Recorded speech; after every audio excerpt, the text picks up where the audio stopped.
कोलकाता से मुर्शिदाबाद रवाना हुए राज्यपाल सीवी आनंद बोस पश्चिम बंगाल के राज्यपाल ने सीएम ममता की अपील ठुकराई। हिंसा प्रभावित क्षेत्रों का दौरा करेंगे राज्यपाल। मुर्शिदाबाद में हालात का जायजा लेंगे सीवी आनंद बोस।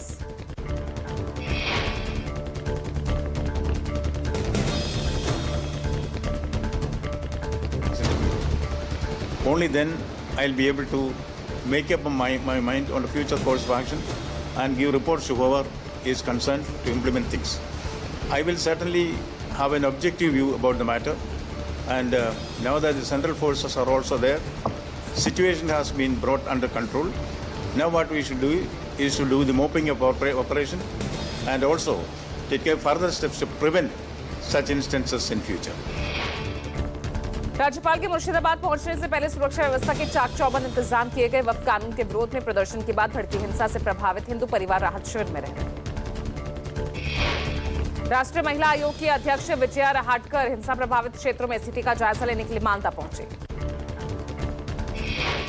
उपराष्ट्रपति जगदीप धनखड़ ने सुप्रीम कोर्ट के फैसले पर जताई नाराजगी। कहा अनुच्छेद 142 लोकतांत्रिक शक्तियों के लिए न्यूक्लियर मिसाइल बन गया है। उपराष्ट्रपति ने कहा अदालतें राष्ट्रपति को आदेश नहीं दे सकती। हम ऐसे हालात नहीं बना सकते जहां अदालतें राष्ट्रपति को निर्देश दें। उपराष्ट्रपति जगदीप धनखड़ ने कहा कोई भी संस्था संविधान से ऊपर नहीं। लोकतंत्र में चुनी हुई सरकार सबसे अहम होती है। तेजस्वी की माई बहन योजना को नीतीश देंगे टक्कर। सीएम नीतीश ने महिला संवाद अभियान की शुरुआत की। 50 गाड़ियों को दिखाई हरी झंडी। 600 जगहों पर आयोजित महिला संवाद कार्यक्रम। सरकार का 2 करोड़ महिलाओं तक पहुंचने का लक्ष्य। चुनाव से पहले महिला संवाद को माना जा रहा नीतीश का गेम चेंजर प्लान। महिला सुरक्षा और लॉ एंड ऑर्डर पर रहेगा सुशासन बाबू का विशेष फोकस। शिक्षा में हिंदी को अनिवार्य किए जाने पर महाराष्ट्र नवनिर्माण सेना ने विरोध जताया। मनसे ने शिवसेना भवन परिसर में एक और बैनर लगाया। बैनर में लिखा हम हिंदू हैं लेकिन हिंदी नहीं। वहीं इस बैनर पर महाराष्ट्र नवनिर्माण सेना के अध्यक्ष राज ठाकरे का फोटो भी लगा है और मनसे ने आक्रामक रुख अपनाते हुए आंदोलन की चेतावनी भी दी। भाषा विवाद के बीच महाराष्ट्र सरकार का बड़ा फैसला। कक्षा 1 से 5 तक तीसरी भाषा के रूप में हिंदी को अनिवार्य किया गया। नया पाठ्यक्रम इसी साल यानी 25-26 से लागू होगा। मुंबई में संजय राउत ने हिंदी और मराठी को लेकर प्रेस कॉन्फ्रेंस की।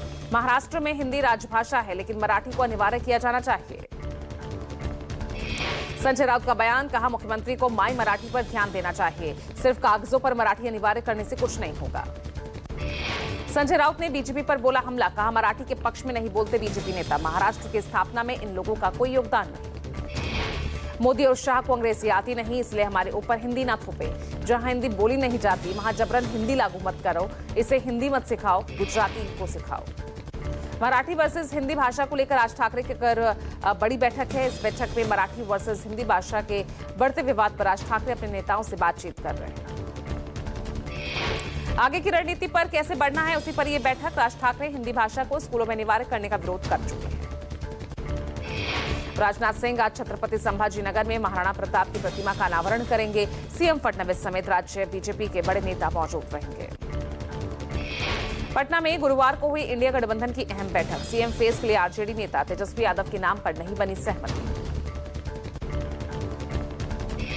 बैठक के बाद तेजस्वी यादव का नीतीश सरकार पर हमला। बोले पलायन में बिहार नंबर 1। बिहार में सबसे ज्यादा बेरोजगारी।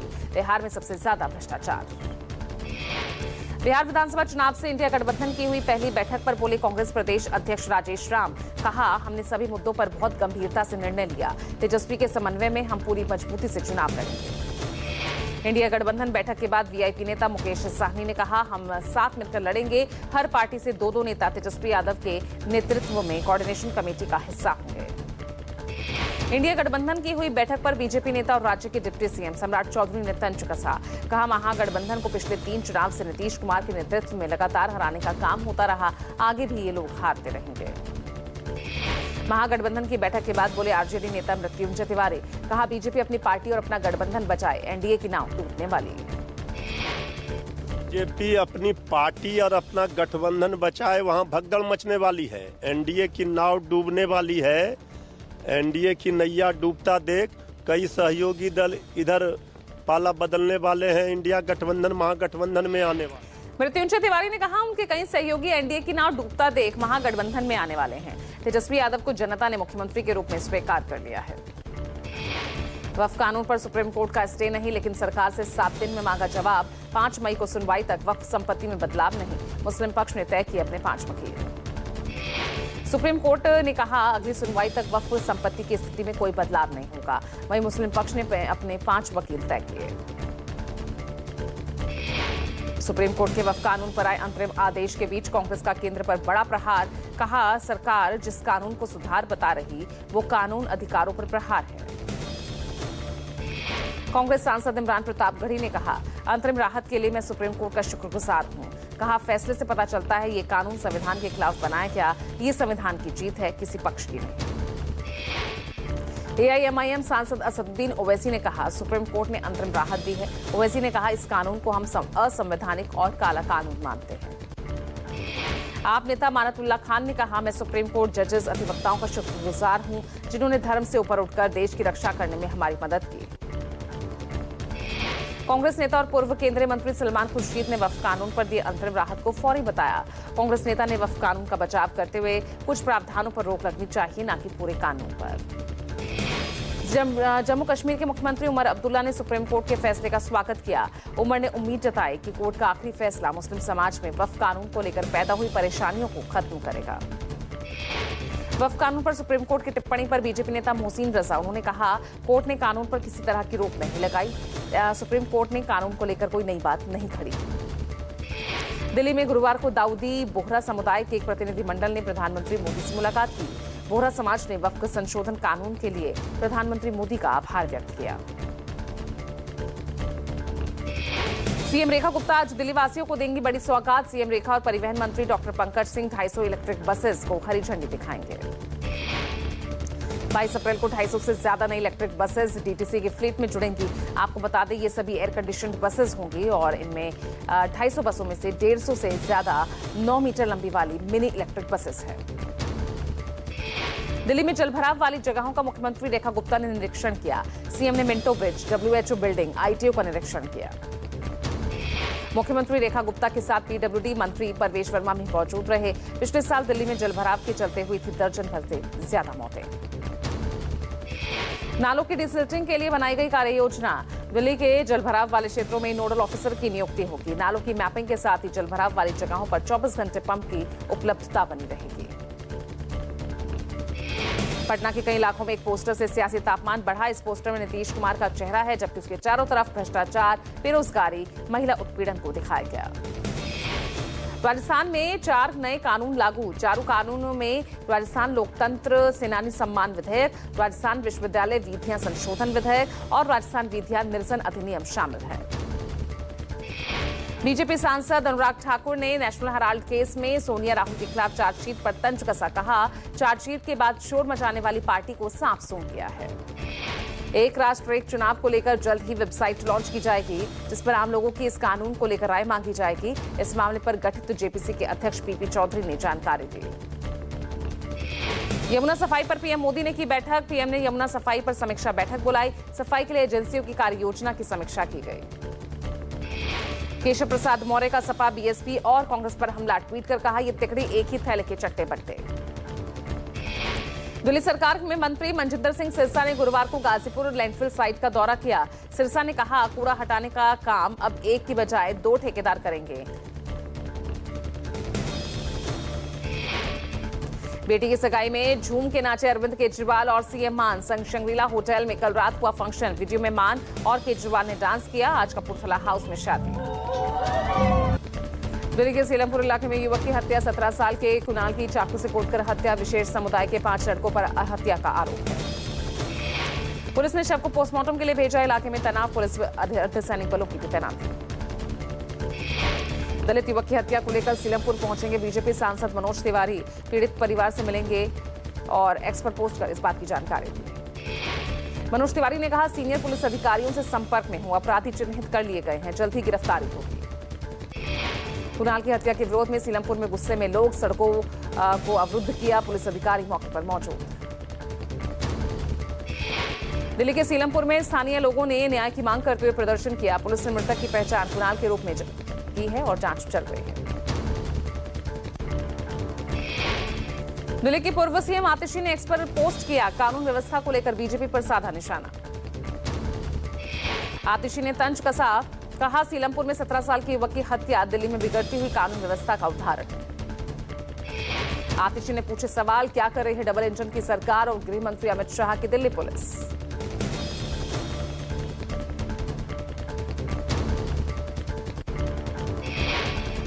पंजाब में 14 आतंकी हमलों का आरोपी हैप्पी पासिया को अमेरिका से गिरफ्तार किया गया। 5 लाख रुपए का इनाम। हैप्पी पासिया एसआई के संपर्क में था। जिस दिन बीजेपी नेता मनोरंजन कालिया के घर पर अटैक हुआ, उसके बाद हैप्पी पासिया, शहजाद भट्टी और एक शख्स को बातचीत का वीडियो भी वायरल हुआ था। जयपुर आएंगे अमेरिकी उपराष्ट्रपति जेडी वेंस। 23 अप्रैल को सिटी पैलेस का करेंगे भ्रमण। आगमन को लेकर प्रशासन और सुरक्षा एजेंसी सतर्क मोड पर। टैरिफ वॉर के बीच 22 अप्रैल को यूएस इंडिया ट्रेड को लेकर संबोधन करेंगे। जयपुर से 23 अप्रैल को सुबह आगरा जाएंगे और शाम को लौट आएंगे। नोएडा में प्रोमेथियस स्कूल के छात्रों ने नुक्कड़ नाटक में शानदार प्रस्तुति की। 32 छात्रों की टीम ने एंटी बुलिंग के विषय पर प्रस्तुति दी है। छात्रों ने नुक्कड़ नाटक के जरिए रंगभेद और बॉडी शेमिंग जैसे सामाजिक मुद्दों की ओर खींचा लोगों का ध्यान। सोशल मीडिया पर ट्रोलिंग और बुलिंग की बढ़ती प्रवृत्ति को उजागर किया। जयपुर में बन रहा अयोध्या के राम मंदिर के प्रथम तल पर सजने वाला दरबार। जून में राम मंदिर में राम दरबार और सप्तऋषियों की 18 नई मूर्तियों की होगी प्राण प्रतिष्ठा। राम दरबार और उससे जुड़ी प्रतिमाओं को गढ़ने के लिए जी जान से जुटे पांडे मूर्ति भंडार के कारीगर रामलला के विराजने को लेकर 1 साल बाद मंदिर के प्रथम तल का निर्माण कार्य पूरा होगा। इन मूर्तियों में लंका विजय के बाद भगवान के अयोध्या में राज तिलक और राम दरबार की दिखेगी झांकी। कुल 19 मूर्तियों में से सप्त ऋषियों की प्रतिमाएं भिजवाई गई हैं अयोध्या। भारत की सबसे बड़ी प्राइवेट सेक्टर की port company Adani ports and special economic zone limited यानी एपीएसईजेड का अंतर्राष्ट्रीय स्तर पर बड़ी डील। ऑस्ट्रेलिया में कोयला एक्सपोर्ट टर्मिनल को अडानी समूह की कंपनी एपीएसईजेड ने खरीदा। ऑस्ट्रेलिया की ये company north Queensland export terminal यानी एनक्यूएक्सटी की सालाना क्षमता 50 मिलियन टन है। एनक्यूएक्सटी पहले Abbott point port holdings private limited Singapore के नाम से जाना जाता था। कोयले के निर्यात के लिए ऑस्ट्रेलिया का एक महत्वपूर्ण पोर्ट टर्मिनल है जिसे एपीएसईजेड ने खरीदा है। इस अधिग्रहण के साथ ही अडानी पोर्ट्स की अंतर्राष्ट्रीय मौजूदगी हुई और मजबूत, जो आने वाले वर्षों में भारत को एक वैश्विक लॉजिस्टिक्स हब बनाने में सहायक सिद्ध हो सकती है।